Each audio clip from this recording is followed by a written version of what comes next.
What is up, everybody? Welcome to the show. It's been a little bit. We are reporting in from just above Sedona. We have some stormy weather today, so we're taking the ship up and taking a look around the city, just seeing what's going on. There's some other ships flying around up here, but it's Sedona, so that's what happens. But welcome to the show, everyone. My name is Jace. This is the Cosmic Download. It's been a little bit since we've done a live here. There's been a lot going on behind the scenes, and I've been doing a lot of personal work and then a lot of building of new projects. So I'm really excited to share some of that stuff in the future in the next few weeks moving forward. But we got a good show today. We're going to be talking about a number of different stuff, including what's going on with the crypto charts. That'll be mainly what we're hitting up. And we're going to talk about XRP flying right now. We're going to talk about the space weather and how the space weather happened and then XRP started flying immediately afterwards. And we're going to be talking about Flare and Flare Finance and Songbird and kind of doing an overview on that again and answering any questions you guys have about delegating your Songbird and staking this for passive income and basically preparing for the Flare Networks drop, which is going to be coming very soon, because you'll want to get on this very early because the rewards are going to be the highest in the beginning. And from what we've seen from the first Songbird reward drop, the rewards are pretty high. It's been about 2% for Songbird, 2% a week returns on investment. So we're going to be talking about how you can do that. And we will be jumping into a little bit of Keanu Inu, talking about Keanu Inu, and anything else you guys want to talk about today. So can I get a 5 for 5 in the chat if the audio and the video is all good? And we'll go ahead and jump into this. What's up, Angelito? What's up, Earthworth? Good to see you guys. What's up, Oddity? Awesome. So let's jump on over. Look at our space weather here. So last night around 1 a.m. Pacific Standard Time, I believe, 6:40 UT time. You can do the conversion on that. Double check my work there. But we had an M class an M1.6 class solar flare and an Earth directed CME, coronal mass ejection. So our sun's getting more active. We're moving into solar maximum. Which means basically the sun goes through these cycles of, I want to say they're 8-year cycles, but double check Alexis with that one. She's definitely the space weather expert. But I think it's 8-year cycles, and basically the sun becomes more active and then it becomes less active. And when it becomes more active, we get these sunspots, we get more solar flares, we get more coronal mass ejections, and this is stimulating our consciousness. This is stimulating what's going on the planet. We are intimately connected with all living things and all things in general. Even if you don't consider the sun to be a living thing, it very much is a being, a sentient being, and it's going through changes just like we are. And like I said, the solar minimum, solar maximum is a thing that is a normal shift, but in particular it seems like we're going into a more intense solar maximum than potentially we've been seeing in the past couple decades. And one interesting thing I wanted to point out that I just remembered watching David Wilcock recently in his live streams is that he pointed out that Edgar Cayce, I guess, channeled that sunspots themselves, so these darker spots, are essentially reflections of humanity's distortions and chaos and inability to come together and create a harmonious energy field on the earth. And so because we are organisms on the surface of the earth, much like the blood that runs through our veins and the cells that make up our body make up us as a bigger organism, the earth is the same way, and then the sun even more so is connected to that. So when we are disharmonious within ourselves, within even the individual, and then that reflects out to the community and the collective consciousness of humans, it creates disharmony within the fabric of our reality itself. And so that's something that Edgar Cayce, I guess, channeled. That was new information to me, but actually really resonates. Take it with a grain of salt, but I thought that was particularly interesting that the sunspots are apparently a reflection of that distortion within ourselves. And this kind of goes back to, like, in the Law of One, they talk about how we're supposed to be, essentially we're going from the yellow ray, which is the solar plexus, the third density, the third chakra. You have root, you have sacral, and then you have your navel, your solar plexus, your yellow ray. And that is very much about, like, expression and how we connect with other beings and how we're either empowering other people or creating power over other people. And we're supposed to be moving from the yellow ray into the green ray through this quantum shift that we're going through. And that would be moving from the solar plexus to the heart in terms of chakras. But according to the Law of One, the raw beings and the channeling, if you're unfamiliar with the Law of One, it's a series of channelings that were channeled back in the 1980s. And they're absolutely incredible pieces of work. It's the kind of thing that you can read without any context, and you don't even really need to believe, channeling in general. It's the kind of thing you could just read the information and you would understand that there's like a deeper layer of intelligence and consciousness behind it. And so, they're saying we're supposed to be going from yellow to green, but that actually the majority of the world is still stuck in orange. So that means that the majority of people on the planet, their consciousness is still basically in that animalistic orange ray, stuck in lower density sexual energies, sexual addictions, inability to, like, really love the self and then, love others because of that. That's where the powers that be have been trying to keep us, is like in that lower level orange ray, the shadow side of the orange ray. And, we're supposed to be moving up to green. So that's like that's a big, there's a lot of work to do, basically. So the sun stimulates this stuff within us. And I just find it extremely interesting, all this stuff. And if you want to learn more about space weather in general, 100% recommend checking out my wife Alexis's channel, Ascension Diaries. You can find that in the description down below. Most of you guys probably already know her and have seen it, but if you're new here, I saw someone here in the chat says first time, Gert Van Boxelaire, good to see you. Welcome, welcome. If you want to know more about space weather, check out Ascension Diaries, link in the description.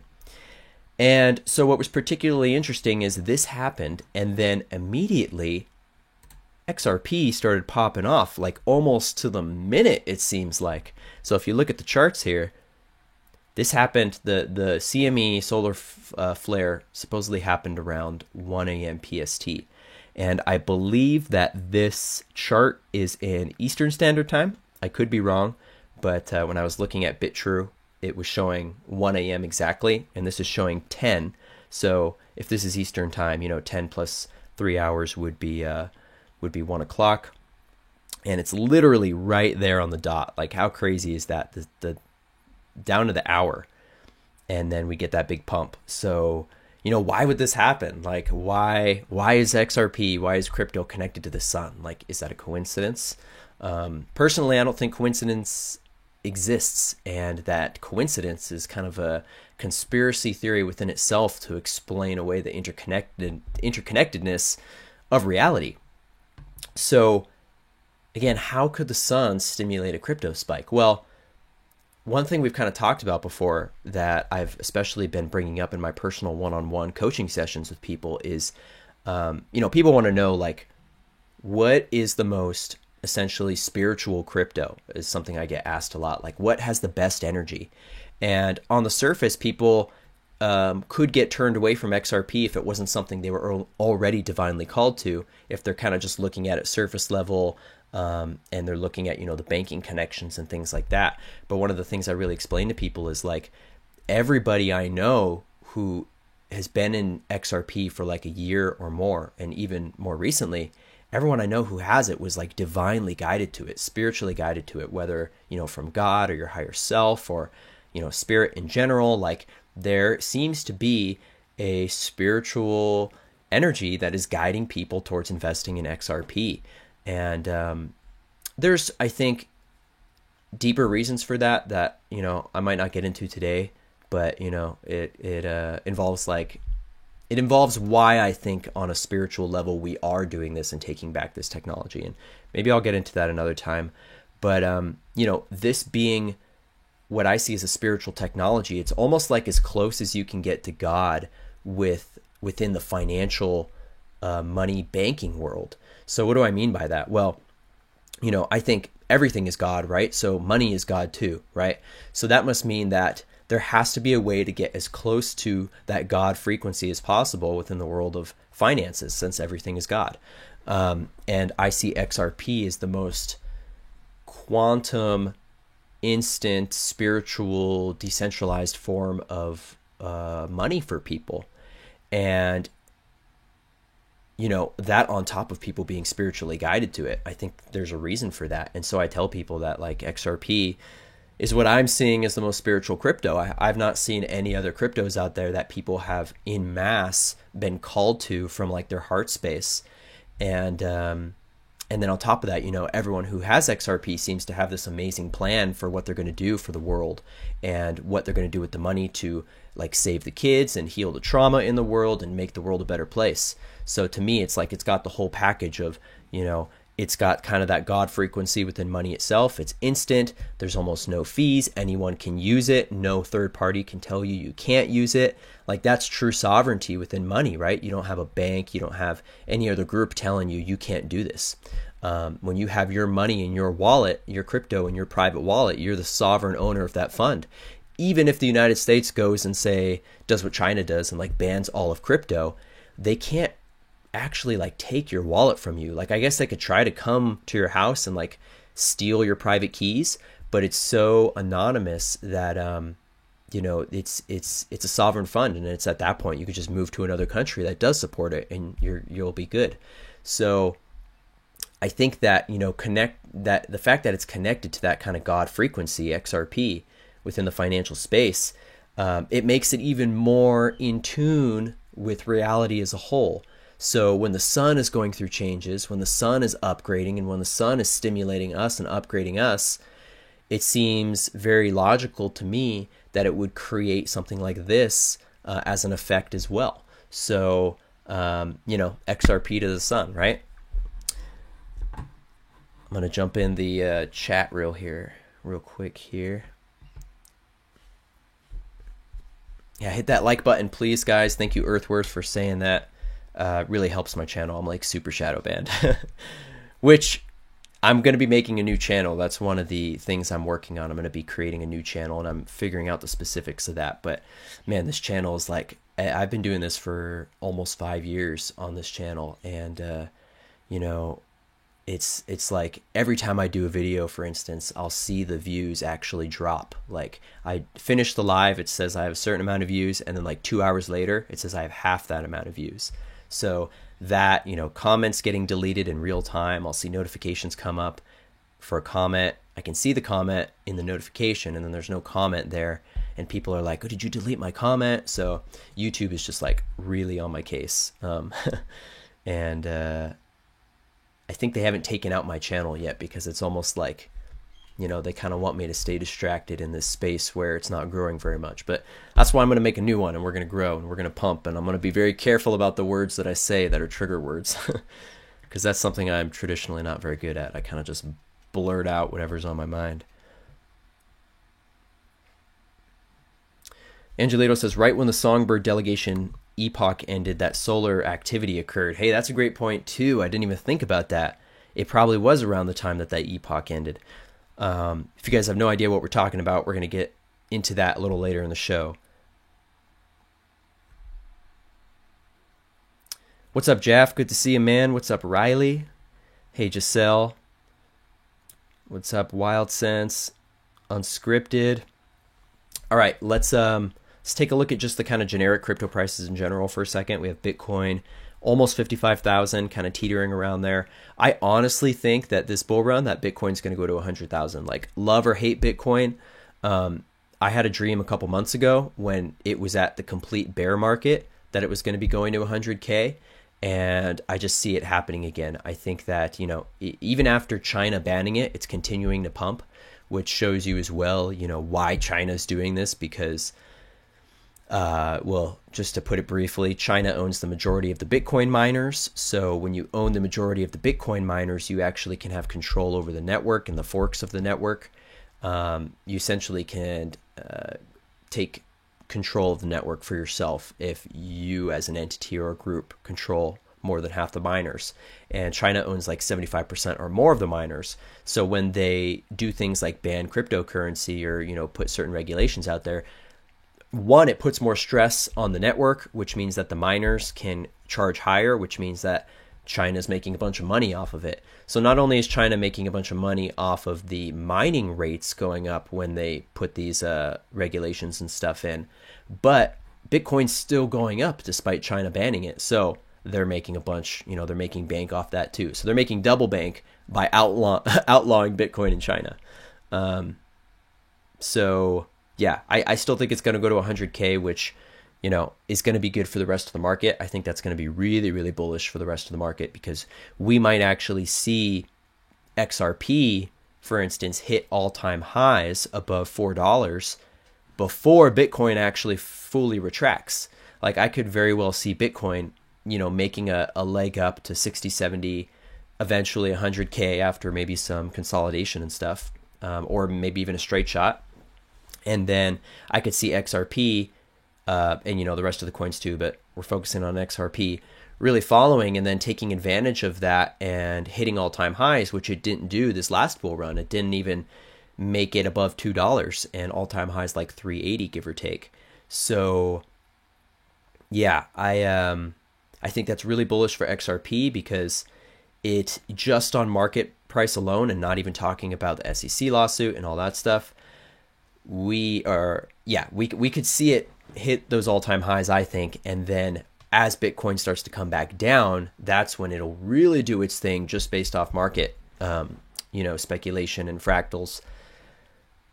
Traditionally, in the past market cycle, a couple years ago, XRP was the last crypto to move, and it moved the most. So it went from like half a cent to $3.80 after Bitcoin had already made its way back down towards the bear market. So it's looking real good. And then on top of that, I think, you know, we're hearing these rumors everywhere, including from the most famous crypto YouTuber, social media blogger, BitBoy.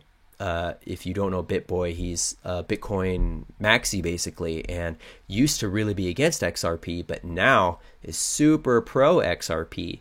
And it's almost like every single video he makes now, he's talking about XRP. And so you have the number one YouTuber, who is traditionally a Bitcoin person, now informing all of these Bitcoin people, you know, millions of people across the world, about XRP. And he's saying that he's got insider info.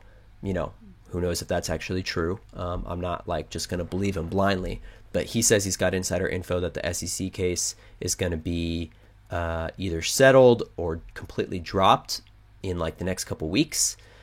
He said that a couple weeks ago, but it did seem like on the 1st that something actually went down. You know, if to talk about Red October for a second, let's pop back over to the spaceship. To talk about Red October for a second, you know, Red October is something that a particular person or group has mentioned before. And on October 1st of this month, we saw the stock market in complete red. So we started the month with basically a red October. And on top of that, there was a rumor. I have 4 arms, look. It was a rumor that the SEC lawsuit had been settled. And this was actually published, I'm pretty sure, on a Yahoo Finance article, put it out to the world. Lawsuit's been settled. And then Ripple, the company that manages XRP, actually had to come out publicly and say, no, it's not true. But I mean, what does that say to you if we're knowing this stuff is going on and it's probably going to happen behind the scenes before it happens publicly?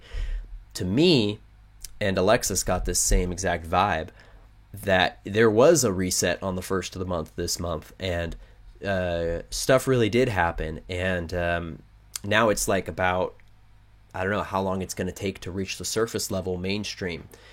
And I think it's a good indication that there was rumors about settlement and that Ripple actually had to acknowledge it. So, you know, whether or not BitBoy has legitimate sources, take that with a grain of salt, or a whole package of salt for sure.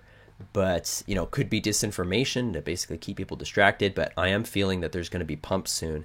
And, you know, maybe what'll happen is that we'll have a big initial pump up to like that $10 range.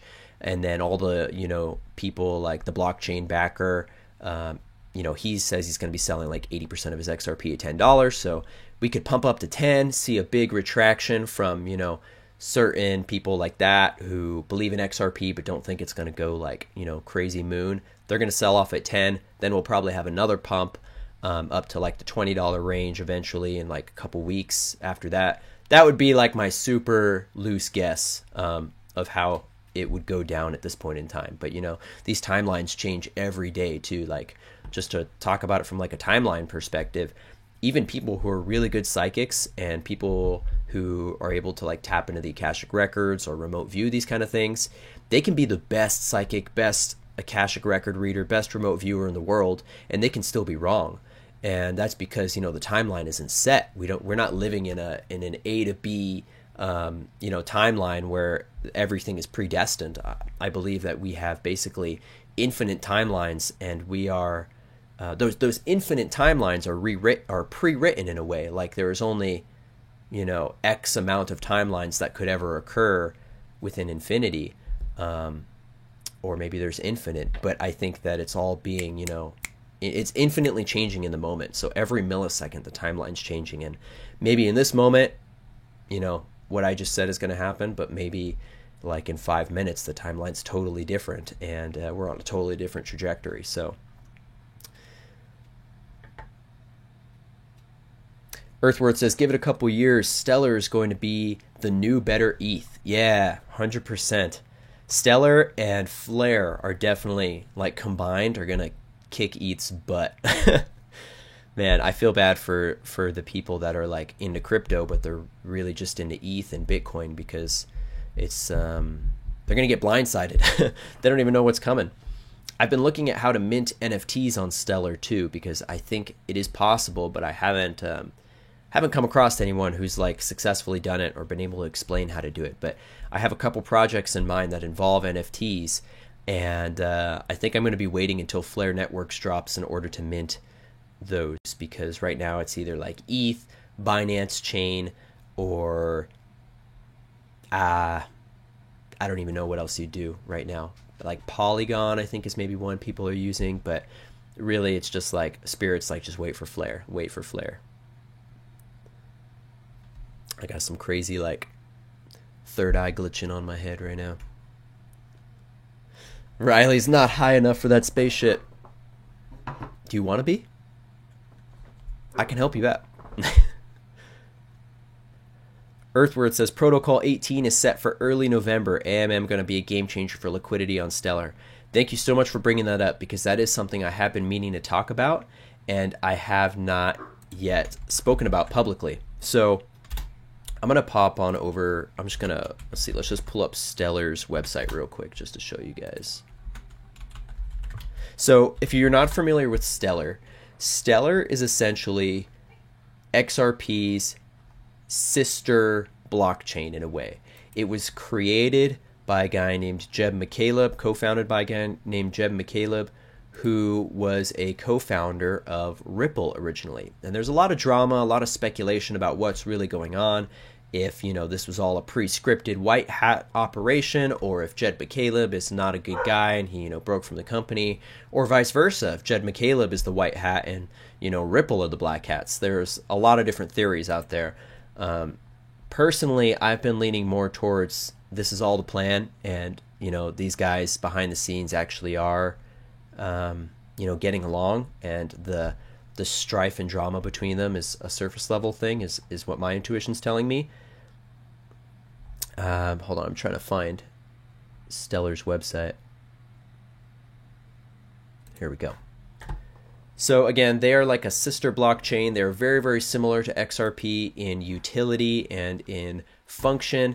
Minimal fees, like fractions on a penny to send as much as you want, and 2 to 4 second settlement time, just like XRP. Basically, the difference is the use case and what they're going to be used for. XRP is being... So let me preface this with, the technologies themselves are neutral. The technologies themselves are almost identical, but it's like they're being marketed to different places. So even though XRP could be used as a payment token for us, it seems like XRP is being more marketed towards settlement, cross-border liquidity reserves for the financial institutions and banks. That doesn't mean we can't use it. That doesn't mean its mission can't be flipped and used for us as a peer-to-peer token. But it's being marketed for that purpose.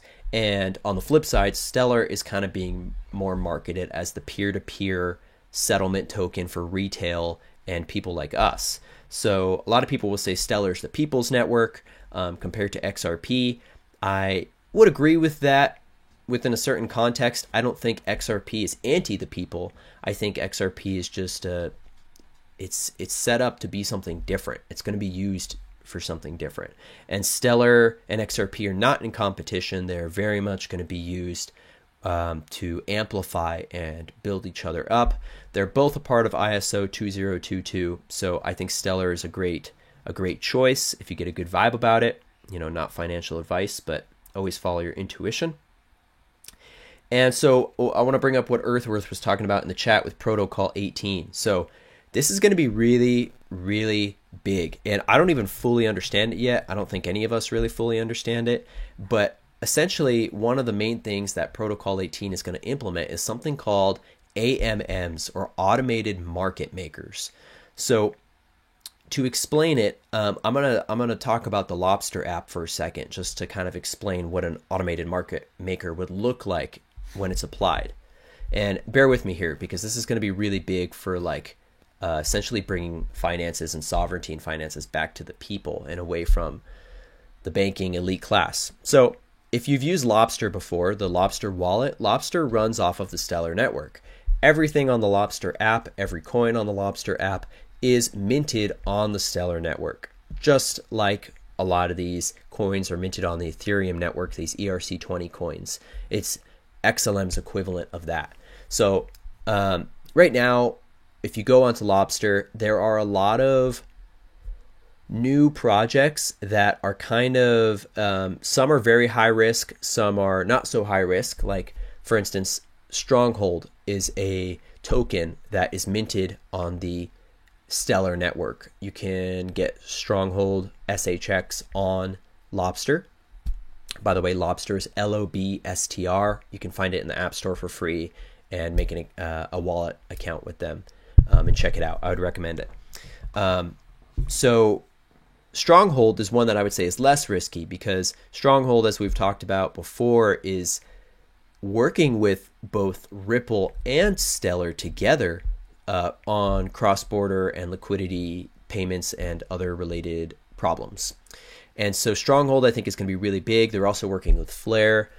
Flare and Ripple have publicly tweeted and tagged Stronghold in a post. And then on top of that, if you look into Stronghold's founders, it's owned or is created by this woman named Tammy Camp, and I get really good vibes about her. I get like if you look up Tammy Camp on YouTube, you won't actually find too much about Stronghold. Like, there will be like health videos that pop up because she's into health and she's into basically like the same kind of, conscious, material that we like to talk about here, but not so deep. She might be into this stuff on a more deep level personally, but the fact that her YouTube channel is like, about health, and her, she's like a windsurfer in Hawaii and like all this stuff, I got really good vibes. And so Stronghold, for those reasons, I would put in the less risky category, because it's an institutional coin.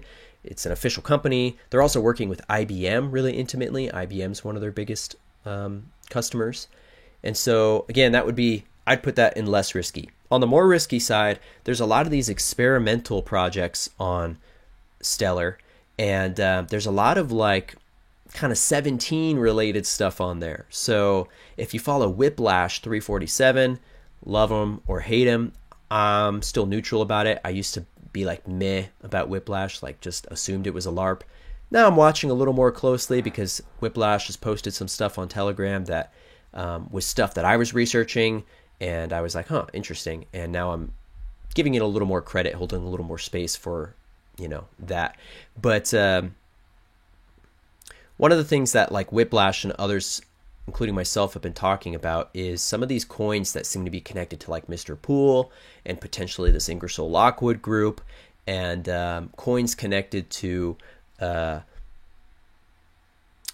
well, yeah, I won't say too much more than that. But that another thing is that there it looks like there might be projects on the Stellar network that are porting over stock market assets onto the Stellar network. So one of the things that we're going to be definitely expecting in general is that the stock market is going to be tokenized. The stock market is going to be tokenized onto the blockchain, which means that it's going to transform the stock market and basically make it crypto friendly, and all of these companies will be essentially on the blockchain instead of on the stock market, and it'll make it much more secure. It'll make it so that Wall Street can't go and run and play this game and control us all. Like, it's going to really change the way that companies can grow and the way that people invest in companies in a sovereign way. And so it looks like there might be some of these stocks that are getting ported over in a really sneaky, sly way, like not in a bad way, but in a way that like they're doing on the back end before they announce it publicly to the people. And that's something, if you want to know more about, you can hit me up and we can like book a coaching session together, and we could talk about that if you want, because it goes really deep and I have to really show you how to do it. But when it comes to these more risky coins, where I'm going with this, on the Stellar network and on Lobster, these more risky coins, they don't have a lot of liquidity to them. And a lot of these newer projects in general don't have a lot of liquidity to them. That means that, a good example that I use for liquidity is like, say that you're living back in like Lord of the Rings, Middle Earth times, right? And you've got some precious metals, you've got some gold. And across Middle Earth, it's pretty known standard that gold is worth, a certain amount. Like it's worth, I don't know, whatever currency they use in Middle Earth. It's worth X amount. Like that's the general consensus across the land. Now, if you're this merchant and you're traveling and you're a nomad and you've just got your gold and you walk around and you sell it, you're going to find that in some places there are more people who are able to pay for that gold. Like if you're going to go to a big city, you're going to travel to a city, there's going to be a lot more people in that city that are going to have the funds and the liquidity to pay for your gold. Now, if you are traveling as this nomad in Middle Earth and you're like in the middle of nowhere, on a trek to Mordor or something, and you're like in the middle of nowhere, your gold is still worth that same amount, but there's not liquidity for the gold. There's not any buyers who are readily available to purchase that gold, even though the value of the gold remains the same. So in the same sense, there are coins that are maintaining a certain value, but they don't have a lot of liquidity. There's not a lot of trading going on. There's not a lot of action in the order books. And so what this Protocol 18 automated market maker is going to do is it's going to create, it almost seems like liquidity out of magic.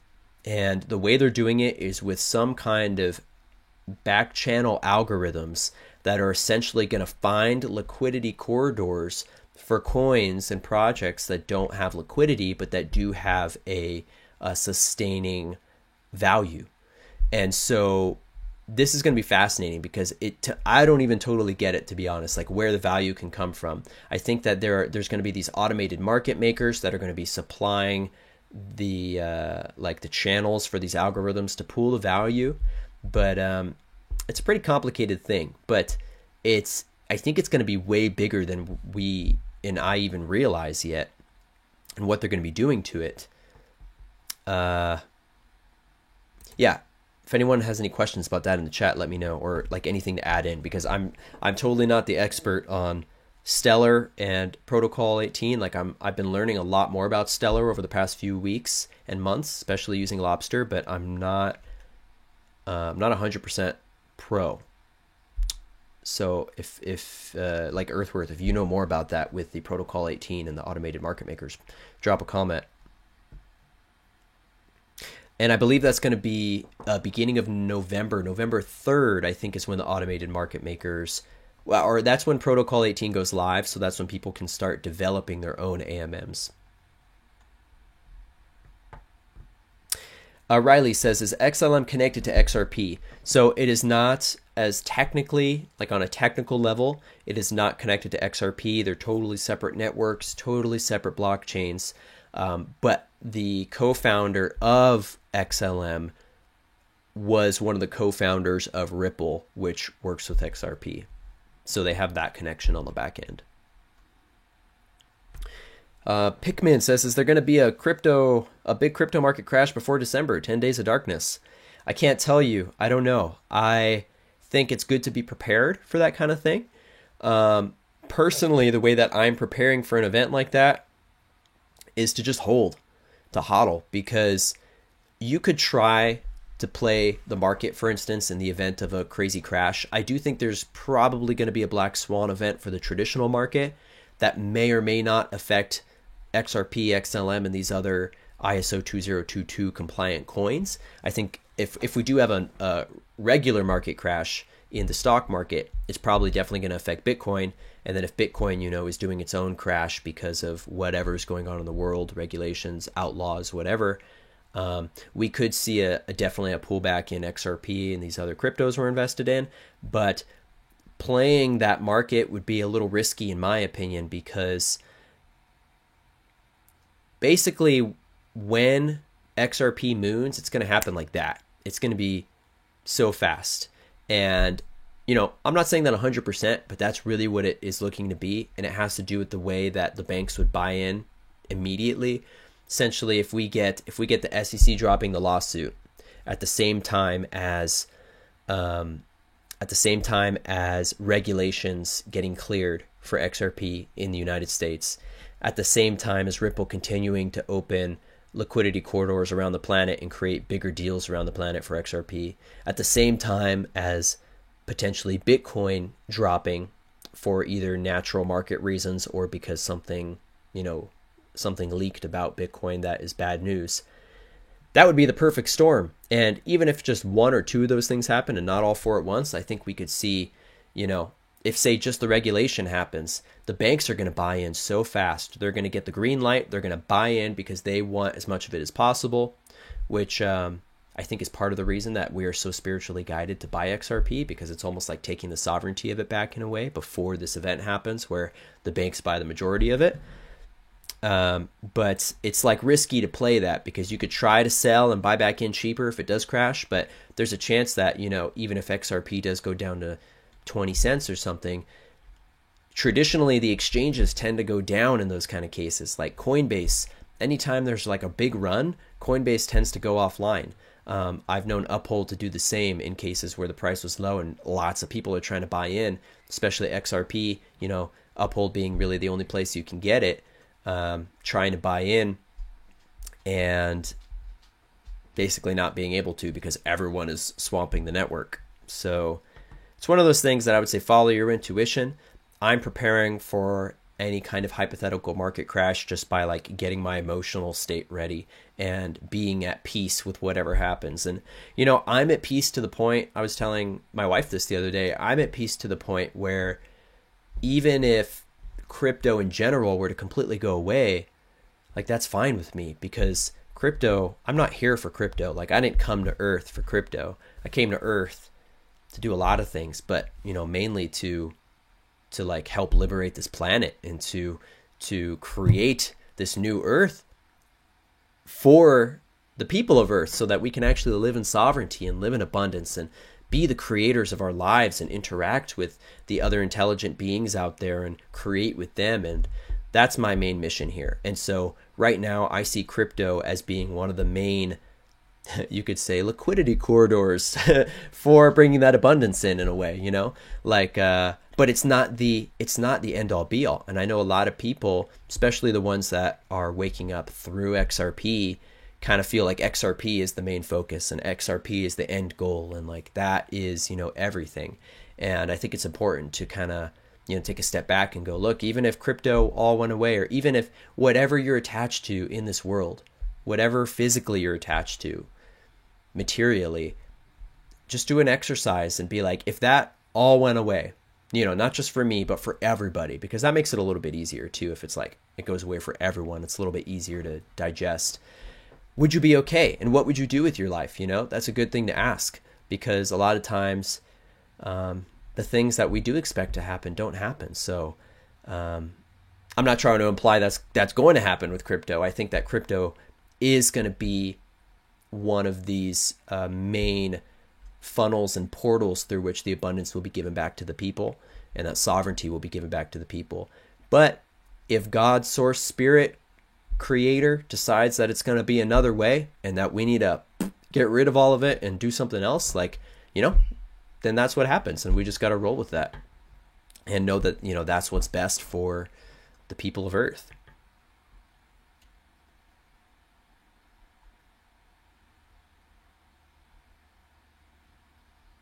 Earthworth says a few gems on Stellar to look into. We'll cover these real quick. SHX, we talked about that. Stronghold, that's one of my top holdings, like top 3-4, depending on the market value of the day. And for me, I did Stronghold as one of my top because I know they're connected with Ripple. I know they're built on Stellar. I know they're going to be working with Flare, and I know all three of those groups have publicly came out and supported them. So to me, they're a huge underdog that not many people know about. That is a great, entry level investment. Right now, it's sitting like 1.5, 2 cents right now. Has the same circulating supply as XRP, like 100 billion, I think, or sorry, total supply of 100 billion, maybe circulating of like 50. But either way, really undervalued and not marketed to the people. Like they only, the only reason that there's Stronghold available, to my understanding, on Lobster is because they, in their white papers, they said that in the very beginning, they gave out like 10% of all SHX to their early investors. And so I imagine those early investors, some of them, flipped that on the market, and that's what we're seeing. But none of what we're seeing on the market, from what I understand, I could be wrong on this, I could be wrong, but I don't think that when you buy Stronghold on Lobster, I don't think you're buying it from Stronghold. I think it's from third-party groups.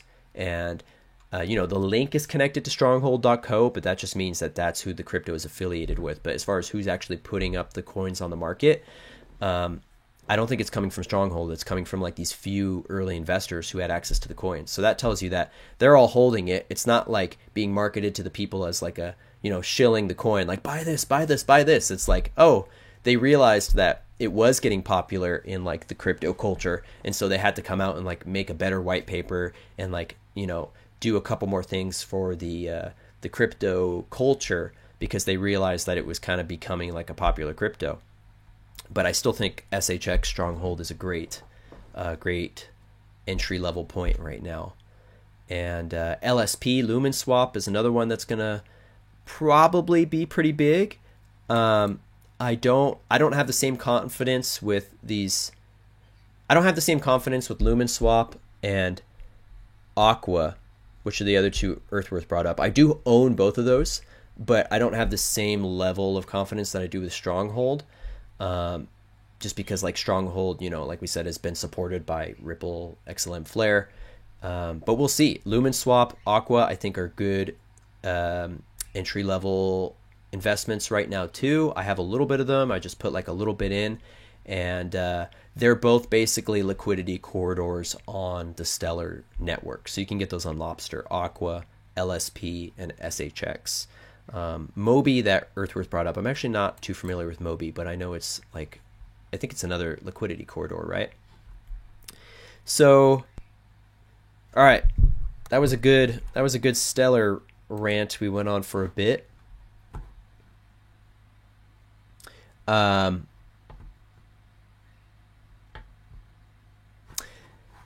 Yeah, so that was Stellar. Do you guys want to move on to talking about Songbird and Flare and rewards and stuff now? Because this is where things are getting really exciting, and where I'm really excited for the rewards on Flare after we're seeing what they're doing on Songbird. So let's go ahead, and I'm actually going to give you guys a real quick overview again of Flare versus Flare Finance, because I think this is something that gets confused within the general public, and of the crypto community, like people will interchange Flare and Flare Finance and not really understand the difference. Like, for instance, people will say, oh, Shiba is now supported on Flare networks. Well, that's not true. Shiba is supported on Flare Finance, but not on Flare networks. So to describe the difference, Flare networks is the network. When we talk about the Spark token, when we talk about FLR, when we talk about F assets, when we talk about delegating your governance vote, when we talk about delegating your FTSO vote, putting, all that stuff is Flare Finance. All that stuff is Flare Networks. I almost listed something from Flare Finance mistakenly. All that stuff is Flare Networks. Flare Networks is the umbrella network. Flare Finance is a suite of decentralized applications, aka dApps, being built on Flare Finance. Okay? The people behind Flare Finance are mostly public. Hugo Filion, CEO, co-founder, Flare Finance. He's basically the face of Flare. I keep doing that. Hugo is the face of Flare Networks. I'm not even saying it right. Alternatively, Flare Finance is run by Anons. It's literally run by a group of anonymous people. And it's because I think they're probably, for one, potentially well-known people as far as the investments and the money behind it, people that we may, even talk about on this channel from time to time. And they, number two, are really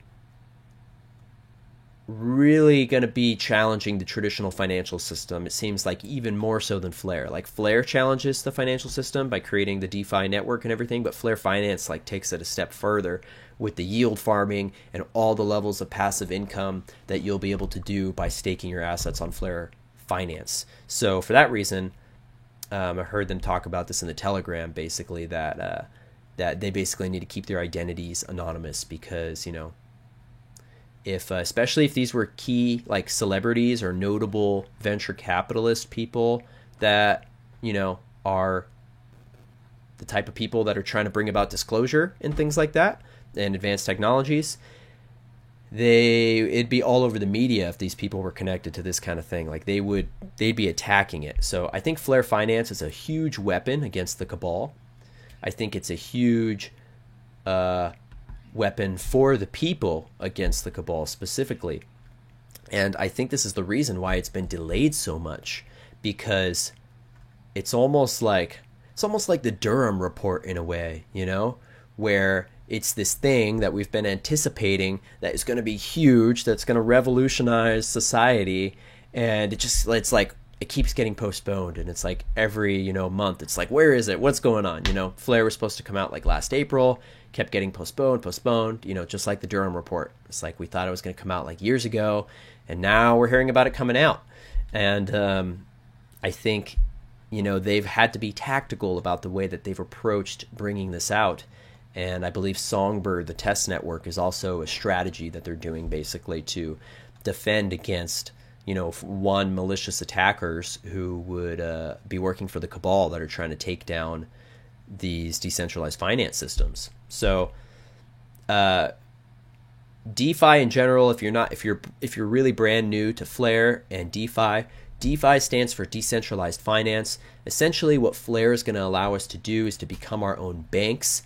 Flare Finance as well. It's going to allow us to become our own banks, to hold our money sovereignly, and to create passive income streams, to do decentralized loans.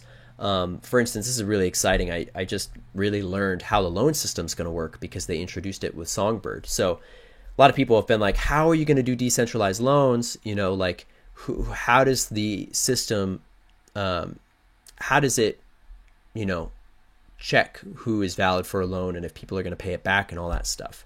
And it's really simple, actually. The way that the loans are going to work through Flare Finance on their Flare loan platform is it's essentially you will be able to loan as much as you have staked on the network already.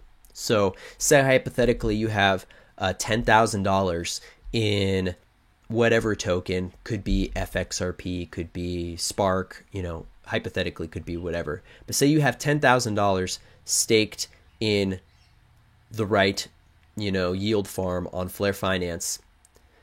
You could get like 9,900 in loans. And the way that would work is, I believe you get it in terms of the particular crypto. Like in the test net they're doing, it was the Canary dollar. In the real one, I think could be a number of different things. But you will be able to get as much as you have staked. So, if you have $100,000 staked, it's 100, and you can take 100 of you stake 110% and you get to take 100% in the loan. So if you put up $110,000, you could take a $100,000 loan. And if you default on it, basically they just liquidate what you have staked on the exchange, and that's the security. And think about what this is going to do for the people. No more banks getting to tell you what your credit score is. And, I have a pretty bad credit score because I've never had a credit card. I've never played that game. I've basically just gotten by as easy as I could with like a debit card and a credit union. Never had a big bank, never had a credit card, never built up credit. It's all bullshit to me. I never wanted to play that game, never wanted to get a mortgage, never wanted to do any of that shit. And now we have the possibility to do it all ourselves without the bank, without, all these centralized figures. It's going to be us. We're going to be able to do decentralized real estate with our decentralized loans through Flare. It's going to be huge. It's going to be absolutely massive for bringing sovereignty to the people. And let's see, where was I going to go next with that? So to explain Flare Finance a little more, Flare Finance is what gives us the decentralized exchange. Again, this is all running on Flare networks. Flare Finance is giving us the decentralized exchange. They're giving us support of more than just the standard F assets. So on Flare networks, the F assets are only 4. You have XRP, XLM, Doge, and Litecoin. We will be able to vote more in on Flare networks. When Flare goes live, we'll be able to have governance votes, and we can vote in Bitcoin, we can vote in XDC, we can vote in whatever we want, I think, hypothetically. It does bring up some questions of there's already DeFi on certain networks like XDC and Ethereum. So I'm not sure how that's going to work. Like if they're just going to do what they call the wrap feature, or if we could actually vote to have, say, XDC as an F asset. And then, you have both the DeFi powers of the proof of stake staking natively on XDC. And then you have the Federated Byzantine Agreement FBA based DeFi that Flare uses, which is based off of a technology that XRP pioneered, the FBA protocol instead of proof of stake or proof of work. And so hypothetically, I would think if we bring on XDC, it's going to have 2 kinds of DeFi, which is pretty interesting. And I'm not sure how that would play out or if it would even be practical, but it seems like it would just make it better. So again, there's only 4: XRP, XLM, Doge. I don't know why they don't show XLM, to be honest. But yeah. And then on Flare Finance, there's a couple of other coins like Cardano and I believe now Shiba that will be implemented in various use cases on Flare Finance. Now, I believe, for instance, what that would mean is that you could take Cardano and you could stake your Cardano on a Flare farm here on Flare Finance and make a passive income on your Cardano. But you can't make an F asset F Cardano, if that makes sense. So that's something I wanted to clear up because I see a lot of confusion about that publicly. And it's good, like if you see people saying like, oh, Flare Networks supports Shiba or Cardano, there's going to be F Cardano or F Shiba. There might be one day, like we could vote that in, but at this point, it's on the Flare Finance side.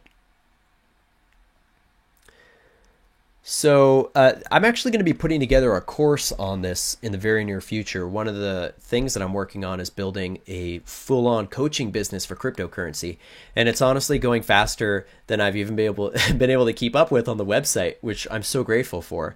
I've been doing one-on-one coaching sessions with people. So if that's something that interests you, if you're into this stuff, if you want to know how to maximize your passive income, if you want to learn more about Flare, XRP as well, but particularly if you want to learn about Flare before the network goes live so you can learn how to maximize your passive income. The passive income on Flare is going to be insanely huge. There was a video I just watched that a small YouTube channel, and he broke it down, and the rewards based on the Songbird network rewards.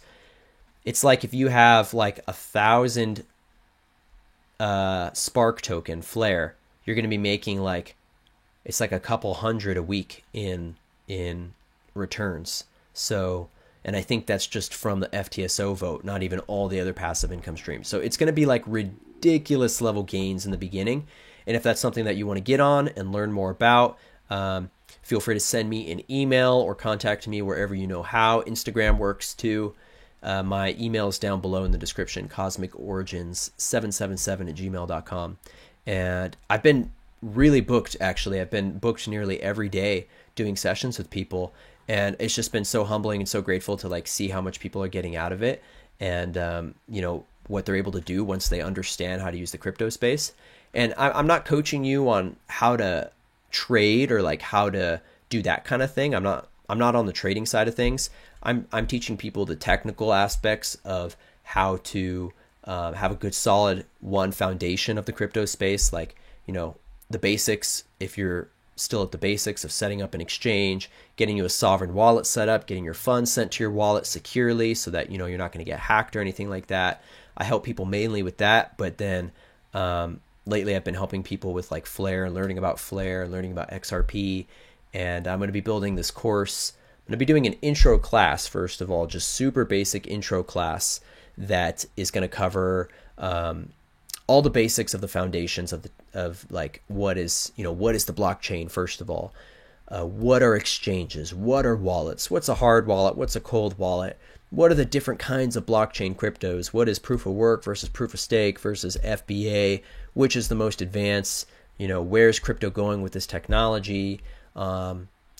All of that and more, as well as like what projects I'm interested in and why. These are all going to be included in the course that I'm going to be putting out very soon. If you want to pre-register for that class, sorry, not a course. The course is going to be later, but this one's a class. It's going to be a live class, and if you pre-register for it, you can come and join the live class. Otherwise, you can get the webinar recording later, and that's going to be coming up in the next month or so. So it's going to be really affordable, and if you aren't able to afford it and you really want to do it, I'll work with you to make sure you can, but it's going to be very, very affordable.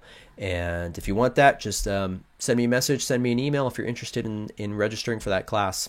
And then after the class, we're going to get into the courses that are going to go more in detailed into the technical aspects of Flare Finance, how to make passive income, all that kind of stuff. So let me know.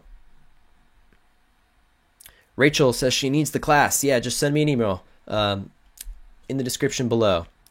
And I'm hoping to, let's see, I think by the end of October is when probably we'll host the class, near the end of October. Angelito says, do you mess with Cardano? I feel like you never talk about it. I don't own any Cardano. I personally am not a big fan of it. I'm pretty sure it was built by one of the co-founders of Ethereum, like Polkadot was, which is one of the reasons why it doesn't have such a great taste in my mouth, because I don't like Ethereum. But I think Cardano has a really solid chance of doing well. I just haven't been called to it personally, like, risk management and where I'd rather put my funds for what I think is going to be better opportunities. I've just found other projects that I think are going to be better for my return of investment with my entry points. But if you got a good entry point on Cardano and you've been, holding it for a while, then you could be doing really well. But yeah, I don't really talk about it because I don't know. I haven't been called to it. So let's see. I'm going to look at my list for what I was going to talk about here real quick. Oh, it's not very detailed. It's literally the same as my title. Okay, let's jump into anything else you guys want to talk about with Flare Finance before we go into like Songbird and the NFTs and stuff. Let me know in the comments and we can come back to that. But for this moment, let's talk about the the NFT that was just launched on Flare Finance. They released what is called the DeLorean NFT, and they released 7777 of them, which to me is a pretty good sign. I like sevens. When I see a bunch of sevens, it makes me happy. So their whole thing was that they released this NFT that they're calling the DeLorean. It's the Loyalists NFT collection, beginning with the DeLorean NFT. And it says it is commemorating past, present, and future events through Flare Finance. So I'm going to play you the NFT, and then we'll talk about why I bought it. I didn't buy it for the art. I bought it for the utility. So we'll talk about the utility of it, because this is a really important thing within NFTs that is going to be blowing up. So this is like 20 seconds.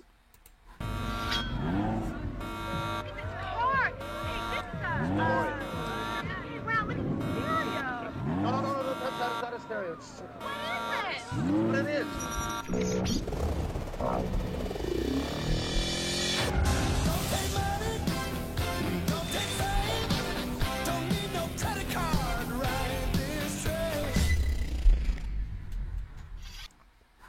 Pretty dope. So here, we'll just mute that and play it again. Artistic wise, it's pretty cool, right? Like, you know, as far as like the quality of the art and time travel and all these vibes with it, it's a bonus. But I didn't buy this for the art, right? I bought it because they are bringing a ton of utility to owning this NFT. So traditionally NFTs right now, you'll know them as being like these, you know, pieces of art that are run on the Ethereum network that are going for, you know, some are going for pennies, others are literally going for millions of dollars. And some celebrities have been making millions of dollars by selling these NFTs. And honestly, there's a lot of shady business with that stuff. I think that, you know, these NFTs that are selling for millions or tens of millions of dollars for like a little JPEG, there's got to be some nefarious money laundering and trafficking and stuff going on there. That's the vibes I get. And Ethereum, to me, is a cabal-controlled, cabal-run network. You know, just as a side point, Vitalik Buterin, who is one of the co-founders of Ethereum, I've seen tweets from him where he's defending Child P. You know, and that doesn't fly in my book. So Ethereum is a complete no-go for me. I think that Cabal is using it to do money laundering, to do trafficking of many different kinds, and I believe that they're using these NFTs on the Ethereum network that are going for millions to literally move their money around on the back end and pay for all sorts of different illegal activities. And so I think Flare is going to be one of the answers to that. Flare is going to take away the steam and the power from that. And they are already stepping up the game because they're bringing utility. Now, this is something other groups have done as well. There's other people making NFTs with utility, but not at the capacity and level that Flare is. So what kind of utility, you're probably asking? What does this thing do for you? So this is an article from Flare Finance on Medium. So this is here's 4 things it does just to start. It says that the DeLorean NFT offers many benefits to its holders relative to the new Flare Drops module. Flare Drops is going to be their NFT module that they're building. Decentralized NFT marketplace, essentially. Initially serving as a subscription token, the DeLorean NFT will also offer a number of great benefits, including discounts across the new module. So you get discounts on NFTs. 2, free bonus NFT drops that can be used and traded within the module. So people who own this NFT will be airdropped multiple other NFTs from Flare in the future as basically like a thank you for buying this NFT. Number 3, access to private NFT sales offered by exclusive artists on the new module. So this is really big because from what I've seen, the majority of people who are making like bank, that are like people like us, you know, that are making bank on NFTs right now, like tens of thousands of dollars, some of them, they have like, okay, one of my friends, for instance, in town, he's really big into NFTs and he's doing pretty good. And he's like taking other local artists and putting their NFTs up and, taking a cut and all that. And the reason that, aside from that he's doing really well is because he has access to like certain memberships similar to this, where he's able to get access to purchasing NFTs at a discount before they're available to the public from some of these higher end exclusive artists within the NFT space. And so this NFT, this DeLorean one, will offer you access to some of these exclusive NFTs, which means you can basically buy them and flip them for a lot more than you bought them and make money off of that. So that's where that would be going. And then number 4, stakeable on the new module across various yield opportunities. So you can literally take your NFT and stake it in Flare Farm and receive yield percentage income on that NFT. So it's like Flare is allowing us to monetize all of our crypto assets, whether they're, stuff like XRP or it's NFTs, like things that are not normally able to stake for a passive income. Flare is like bringing every single opportunity for us to make money that we could. It's like, it's amazing. So there's going to be so many passive income streams for us. We're going to have like dozens. So that's huge. And then in addition, it sounds like that it says, additionally, users can trade various NFTs placed on the market by holders of the DeLorean NFT, making the DeLorean NFT a form of a gatekeeper for upcoming artists hoping to see their artistic works hosted on the platform. So basically, it sounds like the platform will put up art of established artists, but if you're a new and upcoming artist and you're really good and you're trying to get your foot in the door, you won't be able to put your art up unless you have one of these NFTs. So people are going to be going to the people who have the DeLorean NFT to upload their artwork as an NFT on the Flare module. So it really is a form of a gatekeeper. And it's funny because this word gatekeeper has been coming up like synchronistically, like for the past couple months for me, like in various ways. And like, I think we really are becoming the new gatekeepers of the abundance of Earth. It's like, the old gatekeepers was the old guard, the dark powers that were, and we are the new gatekeepers of the light of God, of abundance, and of the people. And yeah. Holders of the DeLorean NFT who receive NFTs from up-and-coming artists can then choose to sell the NFT on the market. So, yeah, so I guess people will literally like send us NFTs and then we can turn around and sell them. This whitelists the NFT collection and opens the market to allow trading for other NFTs in that specific collection. Lexi asks, where can I purchase that NFT? So this is available on OpenSea and or Rarible. Although I'm not too familiar with these platforms. I think OpenSea might be the only one you can actually buy it on. Rarible might just link you to OpenSea. But there's this website, OpenSea.io, OpenSea.io. And if you type in DeLorean Flare, I think it'll come up.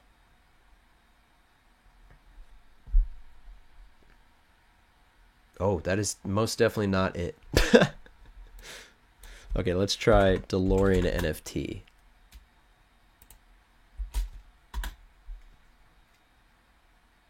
I think that might have been it. If I go back one, that's not the right one. This is a different. Maybe if we type in Flare Finance. So you have to buy it with Ethereum. That's the downside. The upside is that it's only on Ethereum because the Flare network isn't live yet. And when the Flare network does go live, they're going to port this NFT over to the Flare network. And I speculate that that means we'll get to keep the old Ethereum one, and they'll just airdrop us a new equivalent on the Flare network. I believe that's what's going to happen.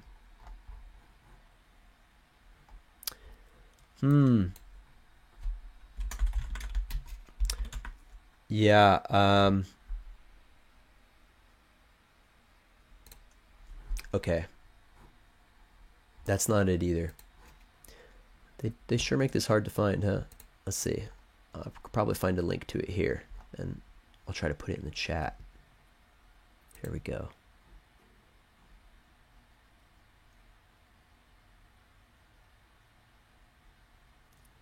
Oh, good point, Angelito. They spelled DeLorean differently. Yeah, they spell it with an I. Good point, good point. Okay. Let's try OpenSea again. Yeah, I'm sure that was a copyright choice.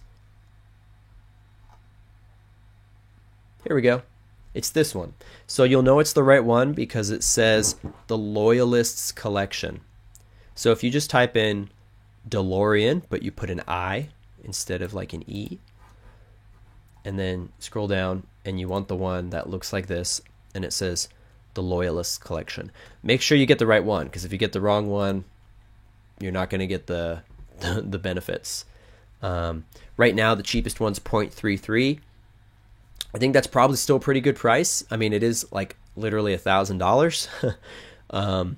When it first came out, it was 0.1 ETH, so it was like $350. And then, yeah, now it's like 3 times that. And what you could do alternatively, if you don't want to pay that, is you could make an offer at a lower price, and we can actually see the offers, I believe, right here. So it looks like the highest offer right now is 0.15 ETH, 568. So if you want to say be the next in line, you can make an offer for 0.16 ETH, and then someone who wants to sell theirs could probably sell them